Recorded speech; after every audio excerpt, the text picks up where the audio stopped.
Bom, então aqui nós temos cavidade nasal, nós já sabemos o que é. É a cavidade logo após o vestíbulo nasal.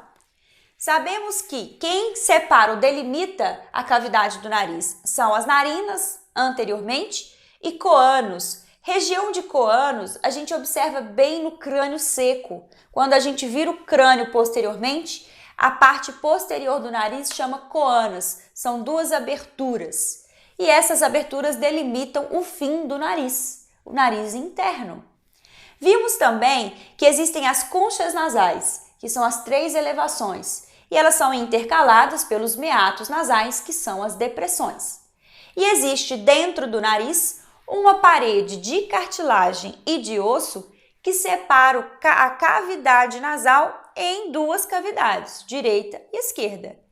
Essa parede que faz a divisão é chamada de septo nasal. Este septo ele é ligeiramente desviado para a direita ou para a esquerda. Entretanto, pessoas que apresentam um grau acentuado de desvio, o septo muito desviado para um lado ou para o outro, são pessoas candidatas à correção cirúrgica, porque isso pode dificultar a função respiratória. Pode. Então, cada caso é um caso. Mas continuando essa ideia, o septo nasal ele é formado de cartilagem, a porção anterior dele. Depois vocês palpem aí a parte anterior do seu septo. Ela é uma estrutura flexível, ela é formada de cartilagem. E profundamente posterior à cartilagem, o septo ósseo é formado pela junção de 2 ossos. Como vocês podem ver nessa imagem aqui lateral, nós temos o septo nasal formado pela lâmina perpendicular do etimoide e o vômer. A lâmina perpendicular do etimoide, ela é anteriormente, ela é visível, na maior porção do septo e é superior, enquanto o vômer, a gente só vê um pedacinho dele inferior ao septo, na vista anterior. Já na vista posterior do septo nasal ósseo, a gente só visualiza o vômer, graças a essa arquitetura irregular destes ossos.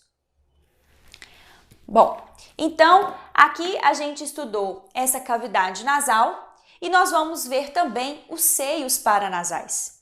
No crânio, nós temos ossos como frontal, maxila ou maxilares, esfenoidal e etimoidal como ossos pneumáticos. Nós vimos lá na aula do esquelético. Ossos pneumáticos são ossos que possuem cavidade no seu interior preenchida por ar. E essas cavidades são revestidas por mucosa. Então, estes seios paranasais, eles existem no crânio. E existem teorias para explicar, a existência, o motivo da existência dos seios. Uma delas é tornar o crânio mais leve. Só de encéfalo a gente tem um peso de 1,5 kg. Aí você tem que contar ainda o peso dos músculos, das vísceras, do sangue. Então, o que a gente pode fazer para tornar esse crânio mais leve é mais interessante do ponto de vista de biomecânica, de vantagens mecânicas. Bom, então existem os seios paranasais. Para a gente enxergar os seios paranasais, eu preciso fazer um corte sagital da cabeça e um corte frontal. Aqui eu tenho em mãos somente o corte sagital. Então, vamos lá para o corte sagital novamente. Aqui a gente observa, olha, esse é o osso frontal e aqui você vê uma grande cavidade. Essa cavidade é chamada de seio frontal. Posterior ao seio frontal, nós temos aqui o seio esfenoidal ou seio esfenoide. Os outros 2 seios, que são os maxilares e os seios etimoidais, você vê no corte frontal, como nessa imagem aqui. Seios maxilares e seios etimoidais, próximo à órbita, próximo ao globo ocular. Estes seios, normalmente, eles estão preenchidos por ar, mas em alguns momentos eles podem estar preenchidos com ar. O ar sendo um complemento, porque aqui fica repleto de muco, de secreção, infectado ou não, que é a condição conhecida como sinusite. Então, um raio-x simples de crânio, a gente observa essas cavidades, inclusive se elas estão, completas por muco ou ar. Bom, estes seios, essas cavidades, desembocam nos meatos nasais. Então, nós temos aqui o seio esfenoidal, ele desemboca acima da concha nasal superior. O seio etimoidal ou etimoidais desembocam aqui no meato nasal médio e inferior. E os seios maxilares e o seio frontal, eles desembocam aqui no meato nasal médio. Então, é comum, em casos de seios repletos de secreção, a gente conseguir drenar para a região da cavidade nasal, tá bom? Lembrando que no meato nasal inferior, a gente tem aqui desembocando o ducto lacrimonasal. Então, a gente pode ter aqui lágrima escorrendo pelo nariz. Observem também nessa imagem a fragilidade das paredes destes seios. E mais, olha como eles estão aqui, estes seios, associados pela anatomia com estruturas do sistema nervoso central. Então, existe aqui uma fragilidade importante. Por isso, infecções graves e não tratadas, elas podem tornar essa parede cada vez mais fina e pode ocorrer, inclusive, comunicação entre essas porções, certo?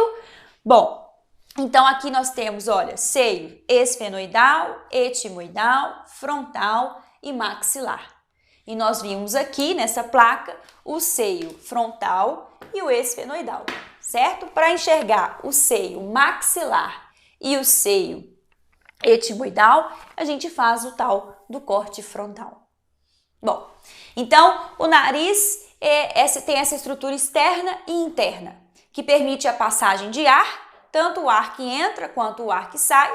Esse nariz tem função de condicionar o ar, de perceber o cheiro, porque ali na concha nasal superior a gente tem uma mucosa rica em terminações sensitivas que percebem o cheiro e que leva essa sensação para o encéfalo. E também nós temos a função de receber secreções, seja da própria mucosa nasal, ou dos seios paranasais, ou do ducto lacrimonasal. E esse ar que passa pelo nariz, para chegar até os pulmões, ele vai percorrer outros órgãos condutores. O próximo é a faringe. Faringe é um órgão comum faringe é um órgão comum à respiração e também à cavidade oral, por isso é comum também ao digestório.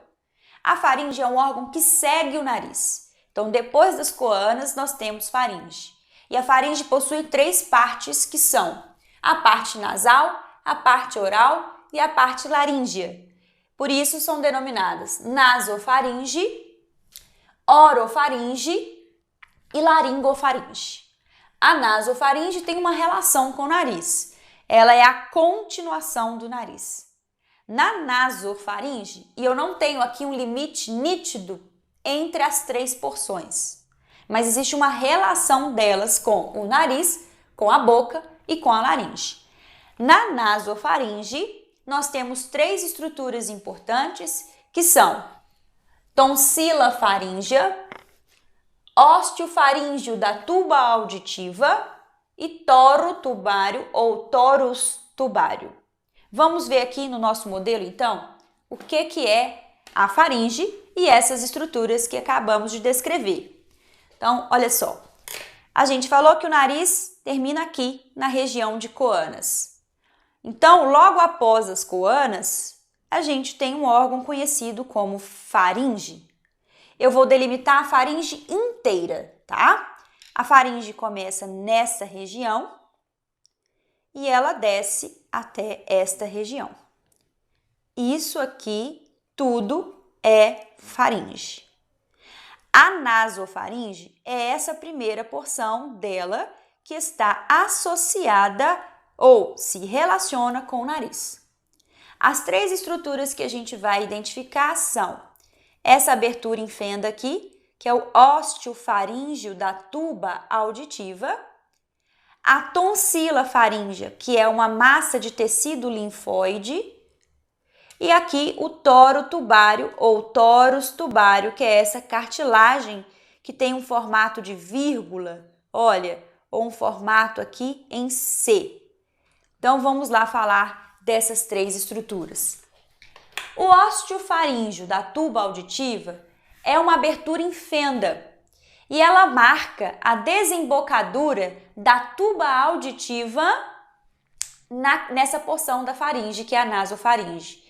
Então, existe uma comunicação entre a nasofaringe e a cavidade da orelha média, a cavidade timpânica da orelha média. Esta comunicação ela se dá pela abertura que é chamada de osteofaríngeo da tuba auditiva.